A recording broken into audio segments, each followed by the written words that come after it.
Hello guys, welcome back to our channel. My name is Mike. And I'm Sham. And in today's video we'll be talking about support system. Well, first we want to thank everybody for subscribing, for watching, for reaching out. I know we took a break. Well, wasn't much of a break, but a few people noticed that we didn't post last week. Yeah. So we just had to let that last one like marinate a little bit, Yeah, we kind of just... Plus Mike was out of town. So Yeah, I was out of town and I just landed and we just didn't have enough time. We figured, just kind of like giving us a break, especially since, the last video was a little bit more emotional. Yeah. And so today we're going to be talking about whether or not should you have a support system. Yep. And if you are a friend who knows somebody who's going through it, should Some you, tips.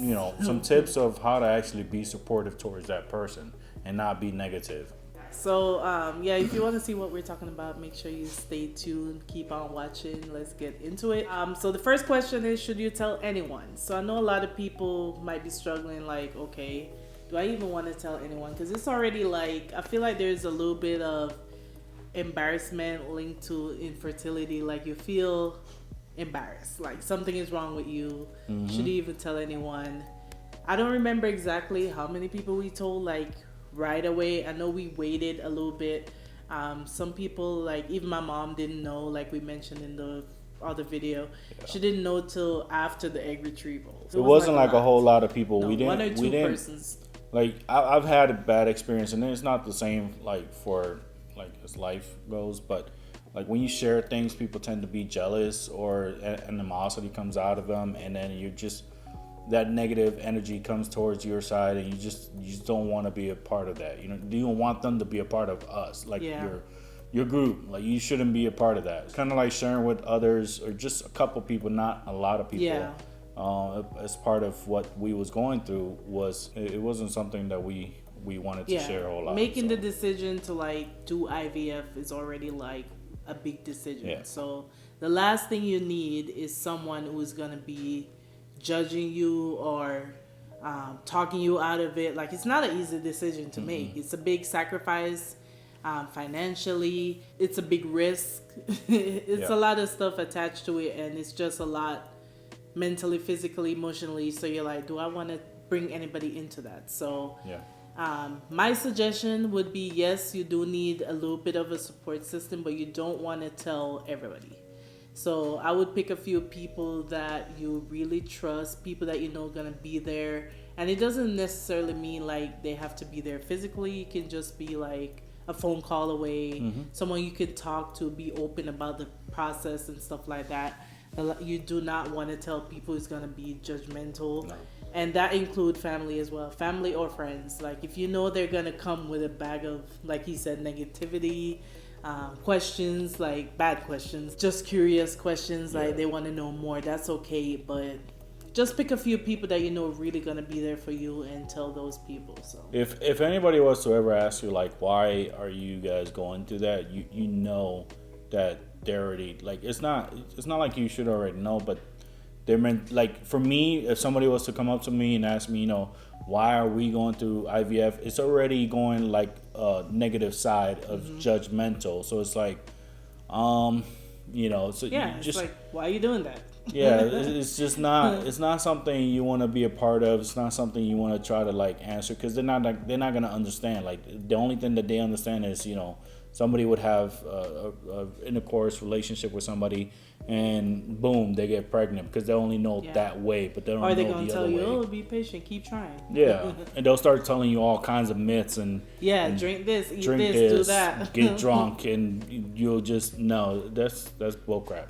Yeah, so pick a few people that you know would really. I think I was fortunate enough to have a decent group of friends and family who I knew would be there, and just kept that circle small. So that's my tip number one, or my recommendation is, yes, you do need some amount of support system. Yep. The other thing is, like, when you're already going it, like this person is your number one support system, but because both of you are going through it, there might be times when you feel like, I just need to talk to someone else. Yeah, so both of you already. Yeah, so it's like, yes, we're support system number one, but anybody else you can trust and actually help you go through that through those stages, that's gonna be like your number one supportive person. You know, it's not so much that you don't trust each other, but the excitement and the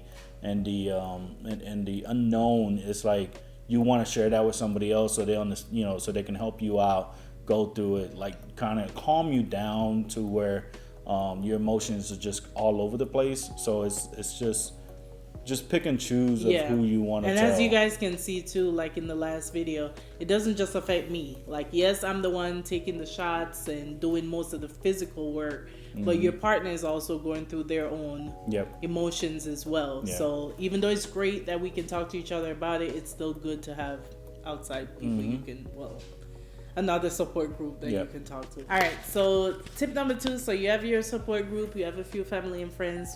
Is it a tip? Yeah. So tip number 2 to me would be joining a support group. Tip, recommendation. Yeah. Same thing. Joining a support group. So the way I went about it, I think I literally just went on Facebook into the search bar and typed IVF support group. I looked at like the number of people that was in it. So you know it's a decent community, not just like 3 people in a group. Like, that's kind of pointless. But I kind of just looked through the top groups and I think I just picked from there. I don't think somebody recommended that one specifically. The one I'm in is just IVF support group. That's pretty much what it is. And why this is important is because now you have a different group of people, it's still support group, who've been through it, who is going through it, who probably have done this a million times. Like, there's times when I'm going through and reading like a post that someone makes and they're like, oh, I did a transfer, I'm on my 9th, or got my baby after this many tries, or they'll ask questions too. So it kind of makes it easier because even though you have your family and friends as a support group, they're not going to know much about the IVF process unless they've been through it. Now you have a different group that you can actually be open with and ask more in-depth question like, okay, I did a pregnancy test, there's a faint line, what do you guys think? Or it's been 8 days since this happened.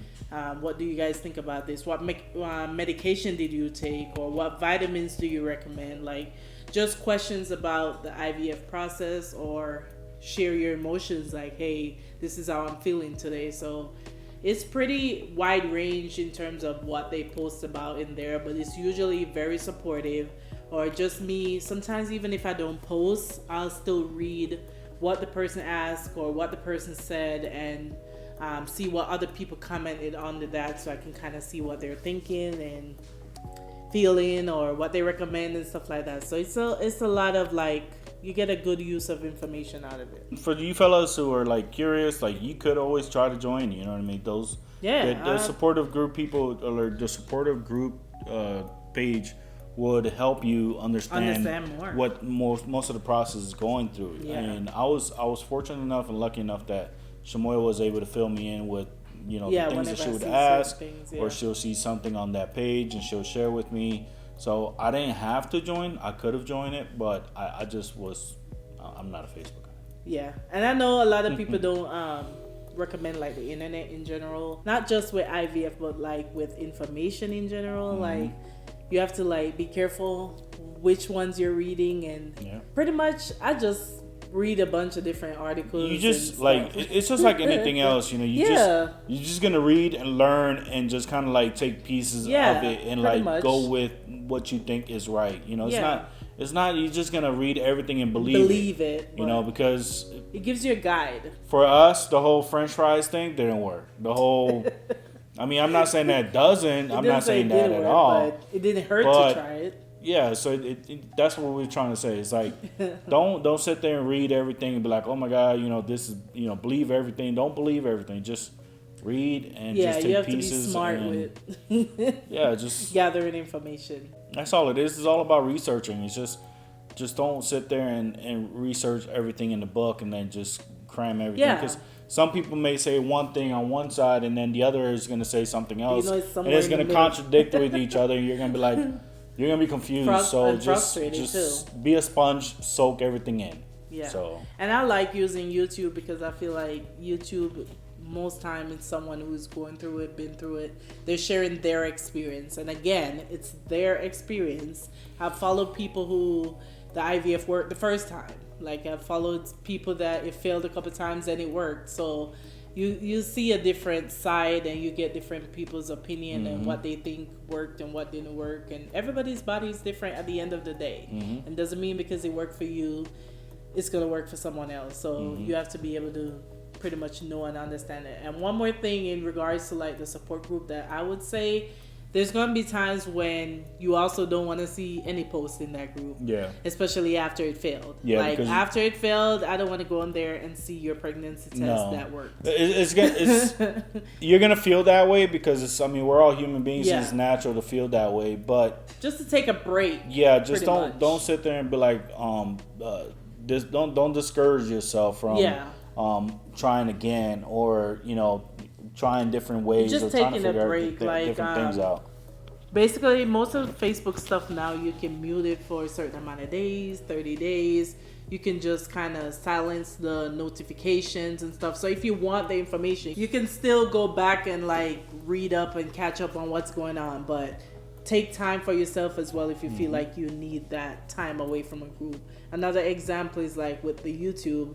I know there's like this girl I follow. I don't remember if she did IVF or she just got pregnant. But when I was going through my last IVF cycle, I was watching her religiously, like all the time, catching up on what she was doing, what she was eating in the first trimester, what she was doing with the nursery and stuff like that. And ever since like didn't work, I haven't watched her content in a while. And doesn't mean I didn't stop following her or stop, whatever. I know I'll go back to it, but in that moment, the last thing I want to see is baby clothes or nursery or something in that moment. So I just took a break from that content for now, but I'm sure there's going to be a day where I just sit down and probably binge watch and catch up. But just to give you an idea, like you're going to have the good side of the support, but you're also going to need a little time away from the support. So. All right, so now that we've talked about you needing a support group, why you should get a support group, all that stuff, now we're going to talk about how you can be a friend, a supportive friend or family member to someone going through IVF. So that's very important as well with somebody who's going through it, because a lot of people won't know what to do, what to say, what to, what questions to ask. Like they don't want to upset you and stuff like that. So. I think I probably would say about 3 friends that knew that was going through it. And that's because I trusted them to, give me that support system. Yeah. And because not only they understand what we're going through, but they also would give me like positive advice or positive wisdom for me to actually like calm down. And I think if I wouldn't have had those people, I think I would have broke down way much earlier. And that's the thing, like we said earlier in this video, is like you want to know the person is available. So make yourself available. Let that person know I'm here if you need me, pretty much. You don't always have to be up under them like, hey, what you need. No. But they know you're there when they need you to be. And sometimes that support could just be a stress relief, like your friends who you can just not even talk about IVF. You can just like have fun and like be a stress relief. Yeah, pretty much. Like keep just having that out of your mind, or having to don't be a friend to be like, oh, you have to talk the first question you want to ask is IVF. No, just try to help them get have that escape pretty much. Just don't have them think about that. You know what I mean? So just be there like you always been. Don't change and be the same person as always, but be positive. Yeah, unfortunately, we don't have any friends that like live close by. Yeah, because I think if they did, I'll be shopping and doing things during the IVF process. Yeah, for sure. Yeah, you just want we'll that definitely escape. have. We'll be happy to have somebody to just kind of hang out. And I mean, I only have one here, but far away, I've always had people. Like they know you're going through it, but they don't bring it up all the time. No. So that's good. And it's okay. Like, don't feel like as a friend or family, like you can't ask questions. It's okay to ask questions about the process. Like, where am I in the process? What are you, how does this work?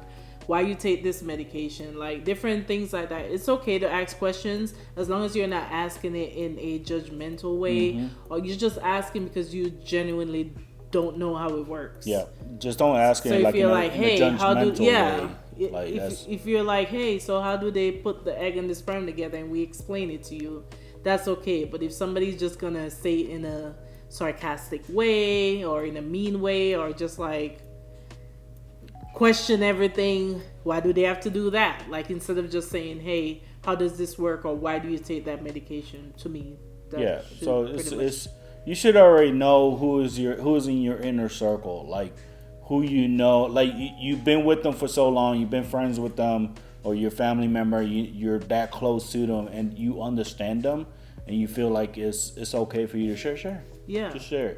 And when I'm not saying that you should just share like the first time you do it, get comfortable and feel the time of need to tell them. Yeah, definitely. So now I'm going to mention a couple things that I feel like you should not ask someone who's going through IVF. Mm-hmm. Things you should not ask. Ask or tell?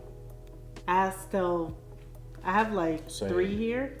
All right, so I have my notepad, so don't mind my notepad because I had to write these down. So the first one is telling someone, like, trust me, you don't want kids. Kids are a headache. Kids are stress. All those things about why you should not. Yeah, don't be that person, because I feel like if you be that person, it's because you already had kids and you went through it. Yes, most time. But having us experience, or having that person experience it themselves, it's not a sink or swim thing. It's more of like we want our generation to keep going, just like how you wanted that generation to keep going. Whether it was a mistake or whatever the case may be, you may not want kids forever, but don't be that person to be like, well, you shouldn't have no kids either because you don't want no kids. Exactly. Don't do that. Don't be like that. I can say I had one situation where that happened, where the person was supportive while I was going through the first IVF cycle. Like, they would check up on me, see how I'm doing, stuff like that, kept them up to date.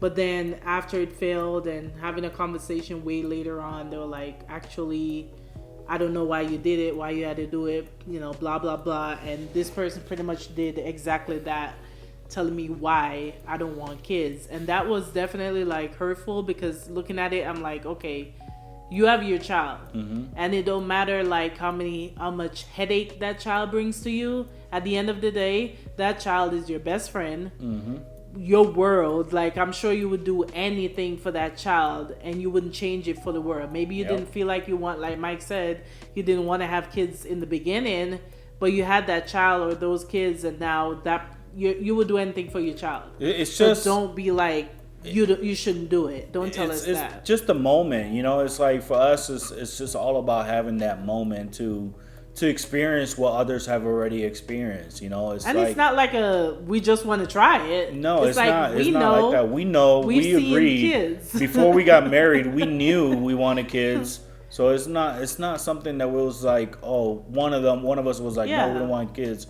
No, I want kids. And kids should be made in love. Like, you love your partner, your partner loves you, and that is a bond and something that you create together. Yeah. We want that. Amen. You know what I mean? So, yeah, you shouldn't. We have nieces and nephews. We babysit. We've seen kids. We know how much work go into, how much sleep you're gonna lose once you have them. We understand. We understand all that. Diapers need to be changed. We're in our 30s. Poo-poo's all over the booty cheeks and all that. What did he say? We understand. We know that the urine is gonna shoot up. Oh my God. It's gonna get on it. We know all of this. Yeah, we know. We know they're gonna be bad. I had my moments.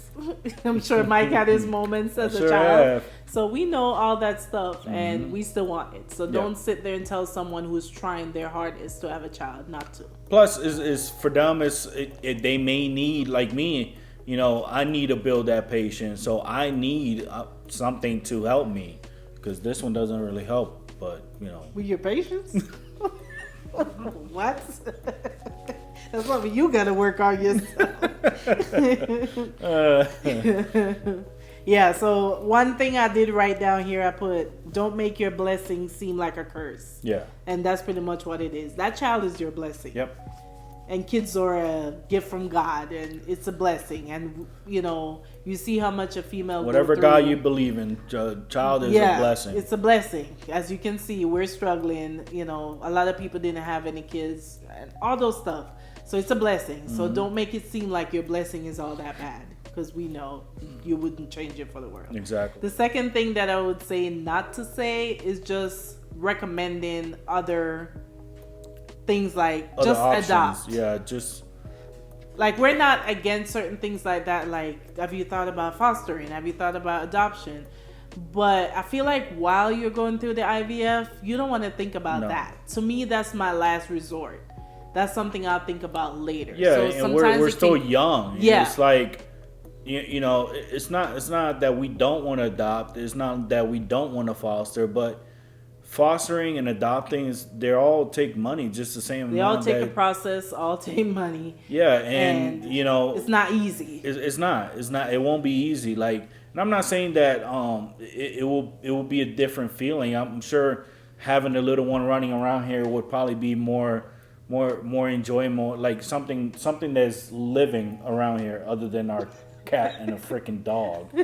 But You make it sound like that. but it's just that feeling of knowing that you have a creature running around here. Oh my God, not a creature. It's a creature. We're all creatures.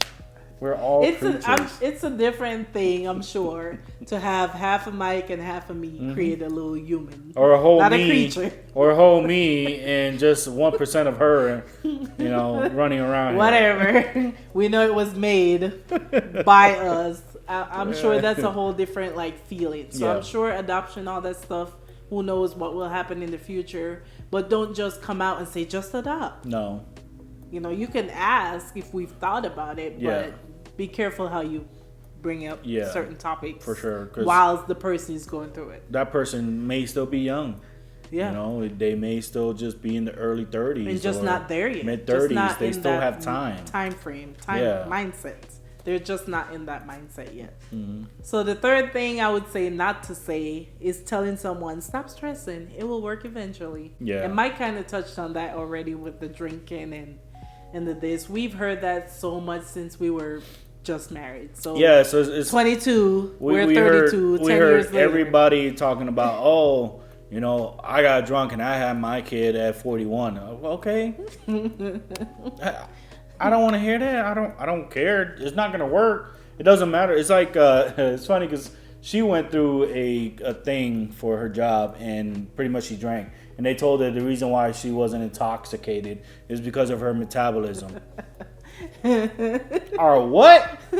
Metabolism? That has nothing to do with why we not getting drunk. It's just some of us can handle liquor better than others. It's not. Anyways, that's a different topic. Yeah, that's a different topic. But what we're trying to say is pretty much just be careful what you say. Everybody's different. Everybody's body is different. That was so confusing. I had to say that real slow. Yeah. Everybody's different. So it's hard when we said this already in one of our other videos. I don't know if this is your first video you're watching, but it's hard when you're going through it not to think about it. Mm-hmm. You're going to think about it because you're trying. Yep. It's different from just being in a relationship and do whatever. Or just going out and just hooking up with somebody. When you're doing IVF, everything is calculated. You know when you're transferring. You know when this is happening. When you take the pregnancy, everything. So you can't just tell someone who's going through infertility and tracking their cycle and trying to get pregnant not to think about it, not to stress. You can try to keep yourself calm, but you're going to stress. You're going to think about it. So you telling me not to stress is going to make me stress. The last thing I would say that I wrote down here is commenting on a woman's weight gain while they're going through infertility and IVF and stuff like that. Now, I get a lot of people, especially some of it is cultural, because I have it in my culture. As soon as they see you, it's either, oh my God, you're so skinny, or oh my God, look at all that fat you got on. Like, you guys don't know what that person is going through, what the things they're dealing with on a daily basis. I'm gonna say half because I eat a lot and we love food. Yeah. But half of my weight gain is because of all the medication. All the hormones. Because of PCOS and my hormones being imbalanced. all those stuff. Part of why I gained a lot of weight. Yep. So you saying to someone, "Oh my God, you're so fat," when you don't know what they're going through, to me, it's just insensitive, and you just gotta be careful what you say to people. So yeah, and I even had like one female, or more than one, but I had a female who she has issues too with infertility and hormones, and she just kept going about my weight. Oh my God, oh my goodness. Oh my God. And I'm like, you should know better. Like all the things you've been through to know that I don't just have all this weight just to have it because it looked nice on me. Like I would love to lose 30 pounds, but it's not easy for me. Oh, love and to lose 40 pounds. For you guys that follow me on other socials, you always see me getting my little workout in. There's people out there who don't work out at all. Mm-hmm. And I feel like I've made a lot of like changes where I don't drink soda all the time. I drink water. I try to balance it out. Like, I'm not saying I eat perfectly, but I'm saying I've done things to try to lose the weight. And I've done it before by literally almost starving myself. But right after that was when I started the IVF journey. So there go all the weight, came back, all the hormones, and now I'm struggling with like losing the belly fat because all those hormones and all that stuff. So yeah, that's my last. Pretty much, what are your thoughts? You have to understand that, you know, insecurities. It's not because not me, because I do eat. I did gain the weight from eating. I didn't take any hormones. That's what I'm saying. I'm not. But for the female side, if she's actually going through the IVF, you have to understand there's so much medicine going through that person's body, you know, and like.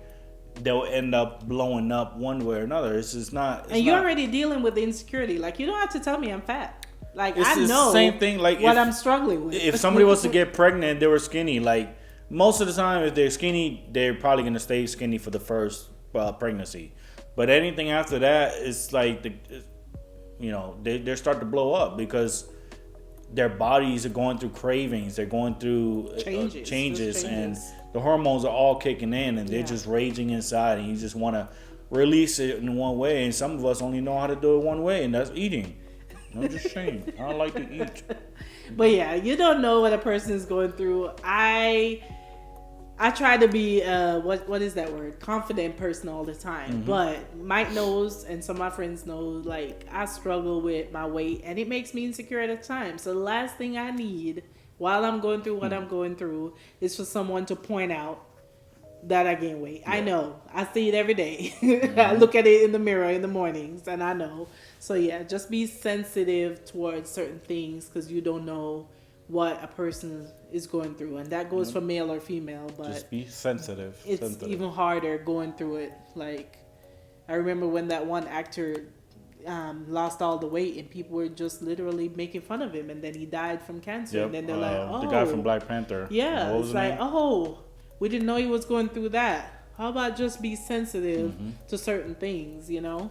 So yeah, those are all the tips. Pretty much tips of being part of the supportive system. What to do, what not to do from our experience. We just wanted to take a break from all the tears last week or not 2 weeks ago, and just give like a quick, still in the topic, but give another side of it. I mean, she made all the talk because I mean, I just put in my input.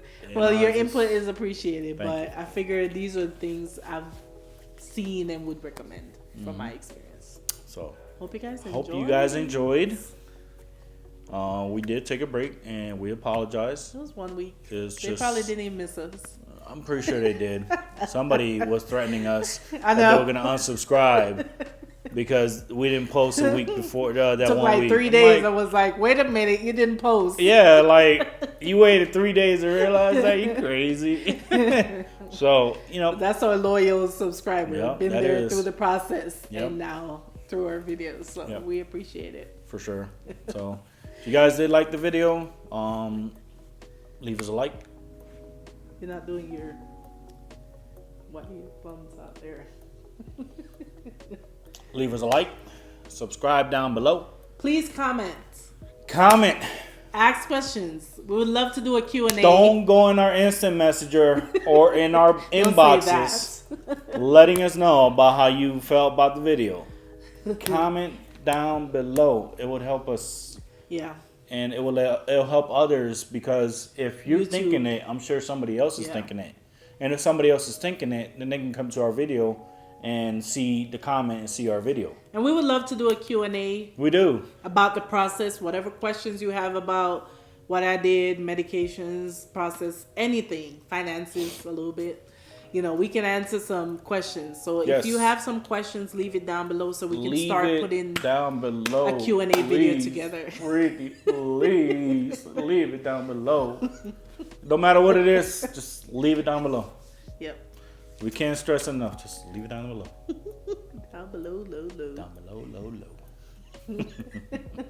Anyways, guys, if you guys liked it, remember, leave us a like, comment down below, subscribe if you haven't subscribed, and until next time, bye. Bye.